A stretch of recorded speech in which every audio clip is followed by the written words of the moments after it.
রাব্বুল আলামিন ওই সাহাবায়ে কেরামদের আত্মা মাপ চলে এসেছিল, আফসোস অনুতপ্ত সাথে এসেছিল, আমাদের হায়াতটা কম, ইবাদতটাও কম, আমাদের পূর্বে যারা এই দুনিয়াতে আল্লাহর বান্দা বান্দী ছিল তাদের হায়াতটা ছিল লম্বা, তাদের ইবাদতটা ছিল আমাদের চেয়ে বেশি।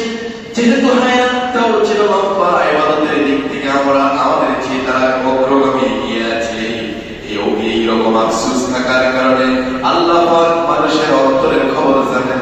তিনি আল্লাহ পাক জিবরাইলের মাধ্যমে নবীর কাছে সূরা কদরটা নাযিল করে দিয়ে জানিয়ে দিলেন, ইন্না আনজালনাহু ফি লাইলাতিল কদর ওয়া মা আদরাকা মা লাইলাতুল কদর লাইলাতুল কদরি খায়রুম মিন আলফি শাহর তানাজ্জালুল মালাইকাতু ওয়ার-রূহু ফীহা বিইذনি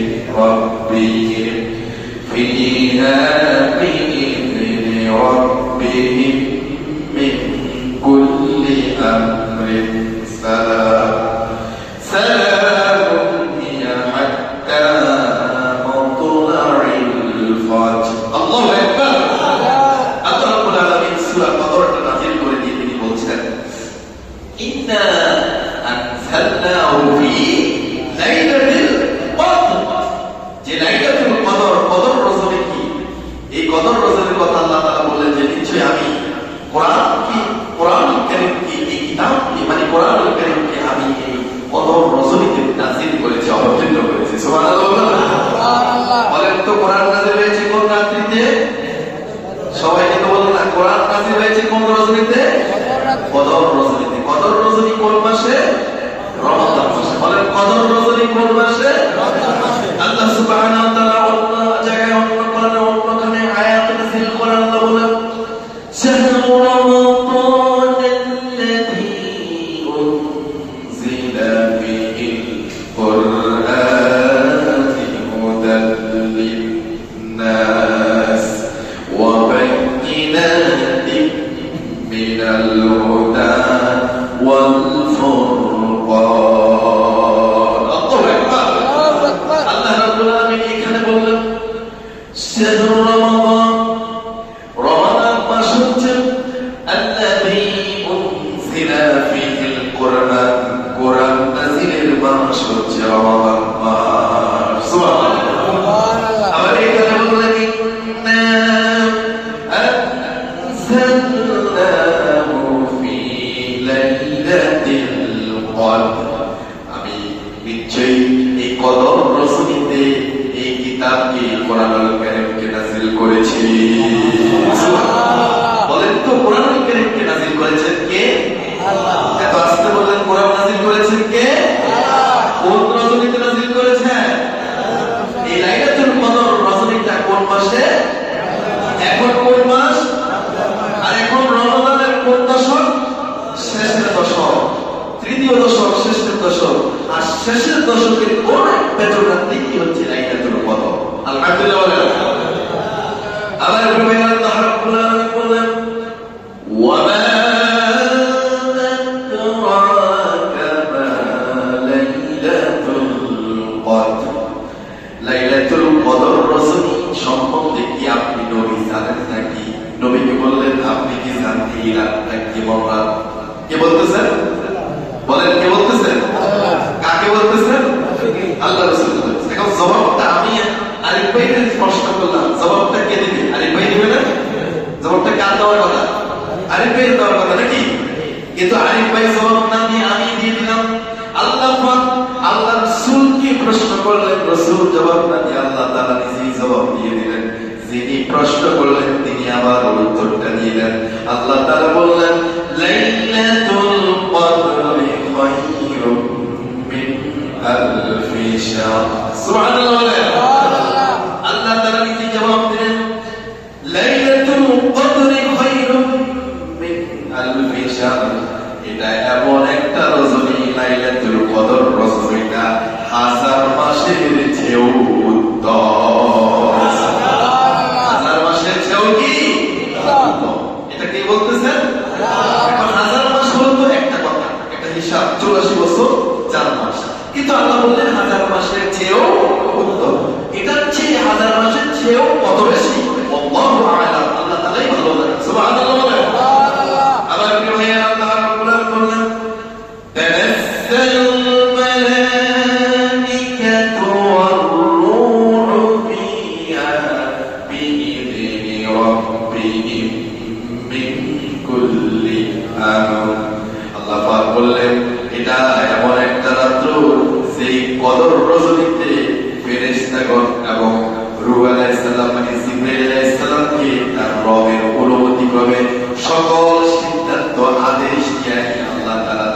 সালামুন হিয়া হাত্তা মাতলাইল ফাজর।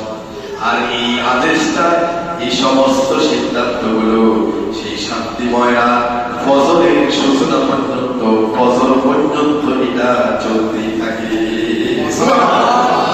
এই রাতের শুরু করে ফজর পর্যন্ত, হাত্তা মাতলাইল ফাজর, ফজর পর্যন্ত এটা কন্টিনিউ, এটা চলতে থাকে, এটা অব্যাহত থাকে। সুবহানাল্লাহ। আমার একটা ভাইয়েরা, তাহলে বুঝতে পারলো লাইলাতুল কদর, কদর রজনী, এটা এমন একটা রজনী, কোরআন নাযিলের রাত, এটা এমন একটা রাত, হাজার মাসের চেয়ে উত্তম রাত। এই রজনীতে ইবাদত বন্দেগী করবে বান্দা, আল্লাহর কাছে কান্নাকাটি করবে, চোখ দিয়ে পানি ঝরাবে। আর প্রিয় ভাইয়েরা, যারা ইতিকাফে বসেছেন, যারা ইতিকাফে অবস্থান করেন, তিনাদের জন্য সুযোগ আছে বেশি, তিনাদের জন্য অফারটা লুটে নেওয়ার সুযোগটা বেশি থাকে। কারণ তিনারা প্রতি রাতেই এখানে অবস্থান করেন, তিনারা প্রতি রাতেই কিছু না কিছু ইবাদতে শামিল থাকেন। আমার প্রিয় ভাইয়েরা, শেষ রাত্রে উঠে যান, ওনারাও করবেন, আমরাও করবো, ওনারাও মানবেন, আমরাও মানবো। সবাই এই শেষ দশকের রাত্রিগুলোতে ইবাদতে শামিল থাকবো, আমার যুগের নামাজে দাঁড়িয়ে যাবো। বান্দা যখন আল্লাহর কুদরতি কদমে সিজদা অবস্থায় উঠে পড়ে যায়, ওই সময় আল্লাহ পাক বান্দা সিজদা অবস্থায় বান্দা রবের কাছে যা যা যা চাইবে, আল্লাহ পাক তা তা দিতে বাধ্য থাকবে। আকরাবু মা ইয়াকুনু আবদু মিন রাব্বিহি ওয়া হুয়া সাজিদুন ফাআকসিরু ফিহি দুআ। সুবহানাল্লাহ।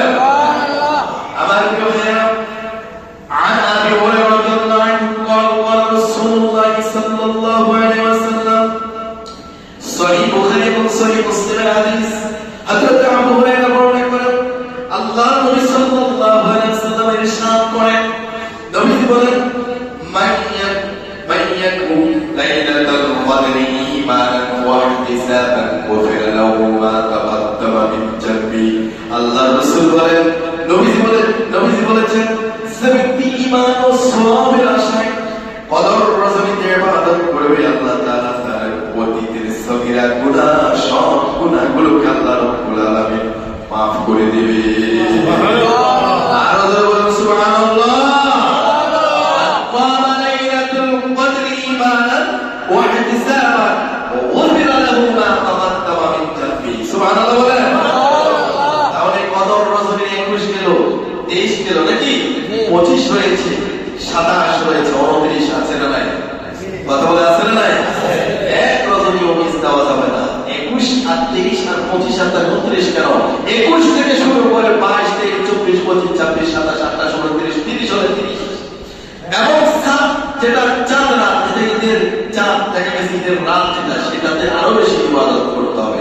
আমার প্রিয় ভাইয়েরা, আল্লাহ রাসূল সাল্লাল্লাহু আলাইহি ওয়াসাল্লামের বিবি আমাদের আম্মা জান হযরত আয়েশা সিদ্দিকা রাদিয়াল্লাহু আনহা, আম্মা জান আয়েশা বলেন, রাসূলুল্লাহ সাল্লাল্লাহু আলাইহি ওয়াসাল্লাম ইরশাদ করেছেন, তোমরা রমাদানের শেষ 10 দিনে বেজর রাতগুলোতে সবে কদর, লাইলাতুল কদরটা তালাশ করো। সুবহানাল্লাহ। বেজর রাতে লাইলাতুল কদর তালাশ করো। নবী সাল্লাল্লাহু আলাইহি ওয়াসাল্লাম যখন রমাদানের শেষ দশক আসতো, তখন শেষ দশক আসতো, নবী সাল্লাল্লাহু আলাইহি ওয়াসাল্লাম তখন নিজের কোমরের লুঙ্গিটাকে শক্ত করে বেঁধে দিতেন। আল্লাহু আকবার বলেন। আল্লাহু আকবার। কোমরের লুঙ্গিটাকে কি করতেন? শক্ত করে বেঁধে দিতেন। রাত্রি সারা রাত্রি জাগরণ করতেন, তার পরিবার পরিজনকে জাগাতেন, ইবাদতের সব ফ্যামিলি অল মেম্বারদেরকে নিয়ে তিনি ইবাদতের মধ্যে শামিল হয়ে যেতেন। আল্লাহর কুদরতি কদমে সিজদায় পড়ে যেতেন। আল্লাহু আকবার বলেন। আল্লাহু আকবার। আমার প্রিয় ভাইরা, আমরা আজকে নিজের স্বামী জাগলে স্ত্রীকে জাগাই না, স্ত্রী জাগলে স্বামীকে জাগাই না, মা বাবা জাগ্রত হয়ে সন্তান ঘুমিয়ে থাকে, হাজী সাহেব আস্তে করে দরজাটা ফাঁকা করে মসজিদের দিকে চলে আসে, অথচ হাজী সাহেবের বিছানায় একসাথে স্ত্রী ঘুমিয়ে আছে, স্ত্রীকে জাগায় না। অপর রুমে যুবতী কন্যা নামাজ তার উপরে ফরজ, আরেক রুমে যুবক ছেলে নামাজ তার উপরে ফরজ, তাকে জাগায় না। হাজী সাহেব মসজিদে একলা চলে আসেন, আবার দরজাটা এমন ভাবে খোলেন, এমন ভাবে তাদের আটকান, যাতে স্ত্রী এবং ছেলে মেয়েরা জাগ্রত না হয়, টের না পায়। হাজী সাহেব কিভাবে ইবাদত করলেন? ও হাজী সাহেব, আপনাকে বলছি, আপনি নিজে নিজে ইবাদত করলেন, নামাজ পড়লেন। নিজের যুবতী কন্যা, যুবক ছেলে, প্রাপ্তবয়স্ক বালেগা কন্যা বালেক ছেলেকে আর স্ত্রীকে নামাজের দিকে তালকিন দিলেন না, আনলেন না, ডাকলেন না, নসিহত করলেন না, উঠালেন না। ঘুমের বেলা তবে চিন্তা করে আস্তে করে দরজাটা চিন্তা করলেন, আল্লাহ গিয়ে দিলেন। ও হাজি সাহেব, আল্লাহ তাআলা বলেছেন আল্লাহ বলেছেন তোমরা নিজেরা জাহান্নামের আগুন থেকে বাঁচাও এবং আহল পরিবার পরিজনকে জাহান্নামের আগুন থেকে বাঁচাও। হাজি সাহেব নিজে একাকি জাহান্নাম থেকে বাঁচতে চান বুঝি? হাজি সাহেব নিজে একাকি জান্নাতে যাইতে চান বুঝি? না, এই ছেলে এই মেয়ে স্ত্রী আপনার বিরুদ্ধে সেদিন আপিল মামলা করে দিবে। ঠিক কিনা বলেন? এজন্য একাকি নয়, নিজের আমল, নিজের পরিবার পরিজন, সমাজ, রাষ্ট্র সবাইকে এই দাওয়াত পৌঁছে দিতে হবে। কথা বলে ঠিক কিনা? আমার প্রিয় ভাইয়েরা, শেষ রজনীতে ইবাদত করতে হবে, ইবাদতে শামিল থাকতে হবে, ইবাদত করতে হবে। আল্লাহর রাসূল নিজের লুঙ্গিটাকে, কোমরের লুঙ্গি ফেলে দিতেন শক্ত করে, সারা রাত্রি জাগতেন। নিজের পরিবার অন্যান্যদেরকে, সকল পরিবারের সকল সদস্যদেরকে তিনি জাগ্রত করে দিতেন, ইবাদতে শামিল করে ফেলতেন। আমরা কেন পারছি না? রাতের একটা অংশ তো আমাদের ইবাদতে শামিল থাকা উচিত, বলে উচিত কিনা? আমার ভাইয়েরা, আম্মা জান আয়েশা রাদিয়াল্লাহু আনহা থেকে বর্ণিত আরেকটা হাদিস, তিনি বললেন, আয়েশা বললেন, আমি একবার রাসূলকে বললাম, ইয়া রাসূলুল্লাহ, আমি যদি জানতে পারি যে আজকে রাতটা হচ্ছে লাইলাতুল কদর, আমি যদি জানতে পারি আজকে রজনীটা হচ্ছে কি লাইলাতুল কদর, তাহলে আমি আল্লাহর কাছে কোন দোয়াটা করব, কোন দোয়াটা প্রায়োরিটি, অগ্রাধিকার ভিত্তিতে আমি আল্লাহর কাছে দোয়া করব? নবীজি সাল্লাল্লাহু আলাইহি সাল্লাম বললেন, ও আয়েশা, তুমি আল্লাহর কাছে এই দোয়াটা প্রায়োরিটি, এই দোয়াটা করবে, আল্লাহুম্মা ইন্নাকা আফুউন তুহিব্বুল আফওয়া ফাআফু আন্নী। আমার সাথে বলুন, আল্লাহুম্মা ইন্নাকা আফুউন, বলেন আল্লাহুম্মা ইন্নাকা আফুউন, বলেন সবাই বলছেন আল্লাহুম্মা ইন্নাকা আফুউন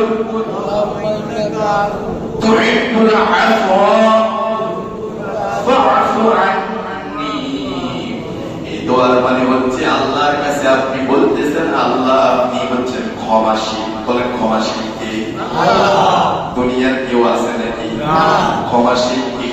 আল্লাহ। সবচেয়ে বেশি বান্দার প্রতি, মানুষের প্রতি মায়া যিনি রাখেন, বলুন তো তিনি কে? আল্লাহ। দুনিয়ার সন্তানের প্রতি মা বাবার ভালোবাসা থাকে, দয়া থাকে, মায়া থাকে।